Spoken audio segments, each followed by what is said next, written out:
Então bora lá que agora tem pano para manga.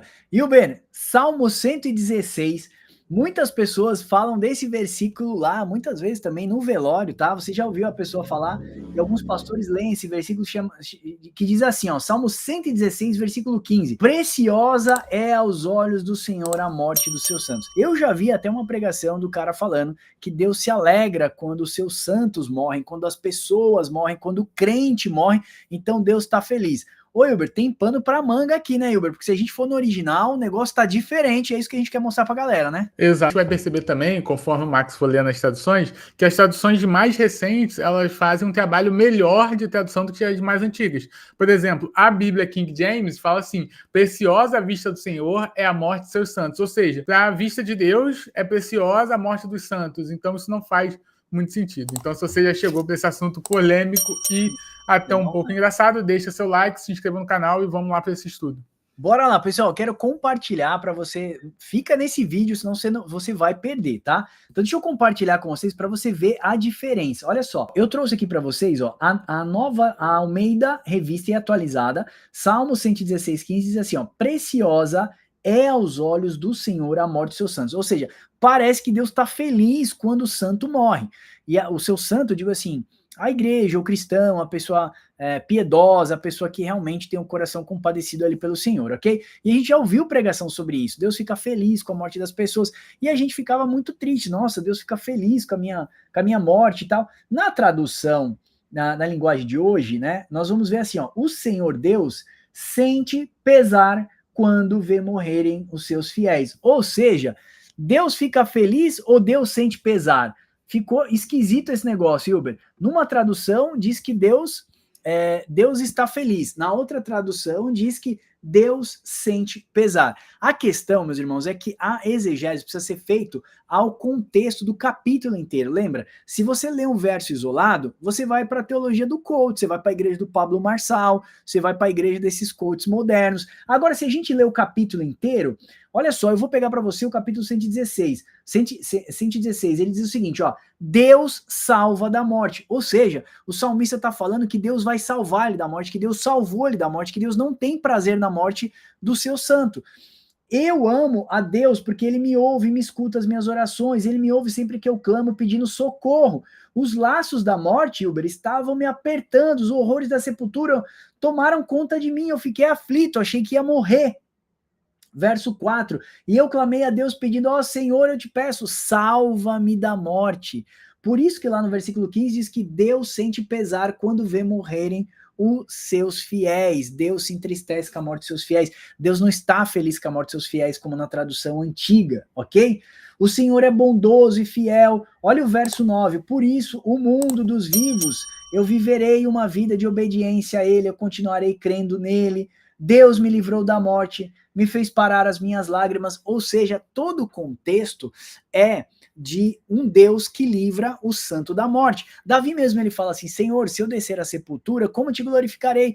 Como Israel vai te glorificar? Meu corpo não te glorifica do Sheol, meu corpo não vai te glorificar do Hades. Hilber, parece que no contexto antigo, da antiga aliança, do Antigo Testamento, a Bíblia não é muito específica sobre o estado intermediário pós a morte, para onde vai as almas, eles ficam aguardando. Nós só vamos ver os céus, nós só vamos ver as almas debaixo do altar, ali Apocalipse 4 e 5, nós só vamos Jesus dizendo assim: olha, eu vou preparar morada para vocês, aquele que ainda estiver morto, no último dia eu ressuscitarei. Nós só vemos as promessas, vida após a morte na nova aliança, mas na antiga aliança, Deus, ele se compadecia da morte dos seus santos e Deus falava muito pouco sobre a vida após a morte. Então nós vemos todo o texto ali, né, explicando sobre a vida, louvando a vida, né, enquanto há fôlego, as pessoas louvavam ao Senhor. Explica um pouquinho isso pra gente, Hilber, e por que também essa diferença de tradução, meu amigo? Exato, é um desenvolvimento teológico que no Antigo Testamento a gente tem um sentido mais da vida vivida aqui, e uma vida vivida aqui de forma plena seria a bênção de Deus. Lembra o exemplo de Jó, por exemplo. Jó, ele vivia, ele tinha tudo ali, e por isso ele era tido como abençoado por Deus. Tanto é que ele fazia sacrifícios até para os filhos dele, caso os filhos dele tivessem algum tipo de pecado. Então Jó era uma pessoa próspera, e essa prosperidade era sinônimo de bênção divina. Ou seja, o Antigo Testamento, então, foca mais na parte da vida do que na parte da morte, porque a teologia era voltada a essas condições primárias. Vou dar um exemplo, a condição de chuva. Por que chuva era a bênção? Porque eles estavam em um ambiente desértico. Então, se Deus mandava chuva, eu conseguia plantar. Se eu conseguia plantar, eu consigo gerar a minha vida melhor no meu contexto, no meu cotidiano.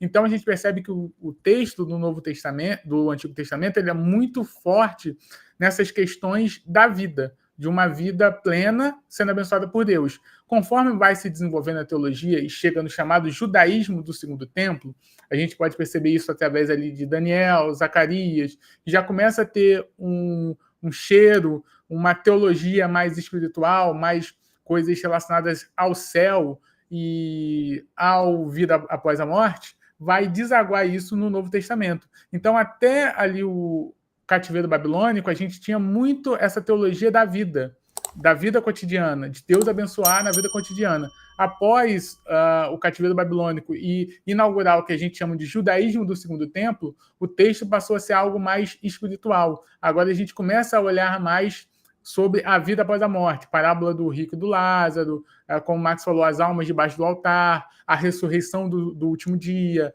aqueles que morrerem justos na vinda de Cristo vão receber vestes brancas. Então a gente começa a ter algo mais espiritual. Agora, referente às traduções, o que acontece? Basicamente, para a gente resumir, não ficar tão maçante, existem dois tipos de tradução: equivalência formal e equivalência literal. Ou seja, eu vou pegar a parte do conteúdo e vou tentar traduzir a forma o sentido do texto, em vez de traduzir letra por letra. E você tem a outra tradução que vai tentar traduzir palavra por palavra. Então, são esses dois tipos de tradução. Qual é melhor? Utiliza as duas, tá? Utiliza as duas que não vai ter erro. Mas as traduções antigas, ela pega muito por essa tradução de tentar palavra por palavra. E as versões mais atuais, a NVT, a NVI, a dos dias de hoje, ela vai tentar te dar o sentido do texto. Ela já vai fazer meio que uma exegese para você. Por isso que ela é mais fácil de ler. Por isso que Salmos, Hilbert, não está errado a tradução ali ao meio da revista e atualizada. A palavra ali é iacar, né? Iacar é a palavra que ela mostra valor, ela não mostra que, tipo assim, ó, preciosa é aos olhos do Senhor a morte. Não está dizendo que é precioso de agradável, é precioso de ser valioso, né? Então é precioso como ouro, a vida dos seus justos é precioso de valor, não é precioso de agradável. Eu estou me agradando, isso aqui é muito precioso, estar na sua presença. Aí você vê que a palavra ela tem duas conjunções, né? Ela vai para dois lados, e você só consegue fazer essa exegese se você lê o capítulo inteiro.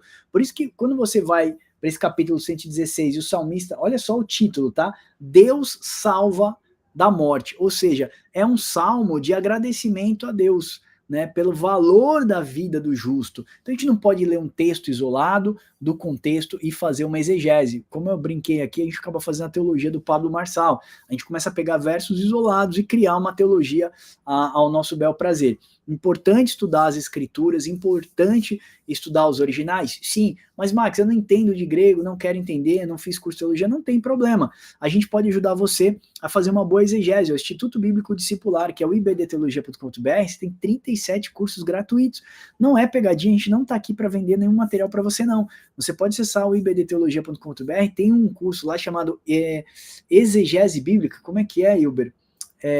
As sombras dos erros exegéticos, se eu não me engano. A sombra dos erros exegéticos. Nós vamos falar de hermenêutica, a exegese bíblica, hermenêutica, a arte da interpretação bíblica, como interpretar uma passagem, como interpretar dentro do contexto, do capítulo, do livro. Você vai aprender a semântica do texto, você vai tomar cuidado com essas coisas para que você não venha confundir. Certa vez eu também ouvi um pastor, tomara que ele não veja esse vídeo, ele disse o seguinte, assim, olha, lá no Apocalipse diz assim, e eu vi novo céu e nova terra, e o mar já não existia.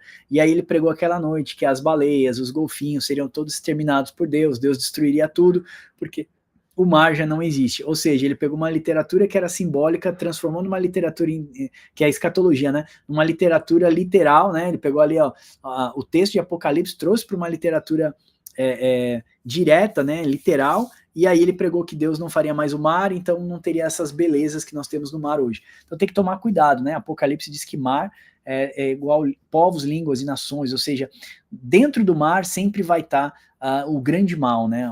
Tudo que você vê voltado para o mal está no grande mar ali no Apocalipse. Então você vê a besta que sobe do mar, o conflito das nações está no mar. Então quando a Bíblia fala o mar já não existia, não vai existir mais divisão, povos, línguas e nações, serão um único povo, um único só reino, Deus estabelecendo céus e terras, conectando céus e terras novamente e trazendo a paz através do seu reino de justiça. Então, é isso que eu queria compartilhar com vocês, tomar cuidado com as traduções bíblicas e dizer para vocês que agora vocês já sabem que é raro, precioso, né, que Deus não se agrada na morte dos seus santos. Como diz aqui a palavra, o Senhor Deus sente muito pesar quando vê morrerem os seus fiéis. É isso que nós queremos desenvolver com vocês.